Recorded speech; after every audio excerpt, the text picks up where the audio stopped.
hello everyone এইটো হৈছে উৰুকা ৰাতিৰ সেকেন্ড পাৰ্ট আমি পিঠা খাই পৰলে গৈছিলুহে কাকতি চাৰে আকৌ ফোন কৰি মাতিলে মাছ ফ্ৰাই খাবলৈ তেওঁ ঘৰৰ পৰা মাছ ফ্ৰাই কৰি আনিছে আৰু আমি সকলো একেলগে ইমাৰ্জেন্সিত বহি লৈছো খাবলৈ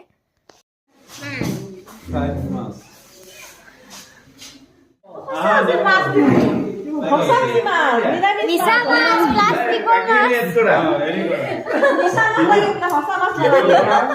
নিৰামিষ বলে এই দাদা 12টা টাইম তো ৰক্ষা দিছ আমি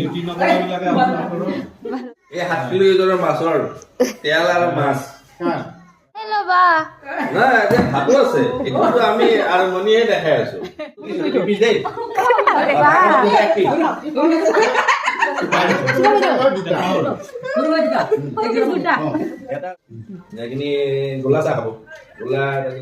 নাইট ডিউটিলৈ আহিবলৈ ওলাওঁতে ঘৰলৈ খুব মনত পৰিছিল কিন্তু ইয়াত আহি ঘৰৰ কথাই পাহৰি গৈছোঁ উৰুকাটো এনেকৈ পাৰ হ'ব বুলি ভবাই নাছিলোঁ বহুত বেছি ফূৰ্তি কৰিছোঁ খুব বেছি ভাল লাগিলে কাৰণ হস্পিটেলত মই ফাৰ্ষ্ট টাইমৰ কাৰণে উৰুকাৰ দিনাখন ৰাতি নাইট ডিউটিত আছোঁ আৰু ইমানখিনি ধেমালি ইমানখিনি এনজয় কৰিব পাৰিছোঁ আৰু ভিডিঅ'টো ইয়াতে সামৰি দিওঁ কাৰণ আমি খাই মেলি এতিয়া ওপৰলৈ যামগৈ আৰু বেছিকৈ দীঘলীয়া নকৰোঁ বাই বাই গুড নাইট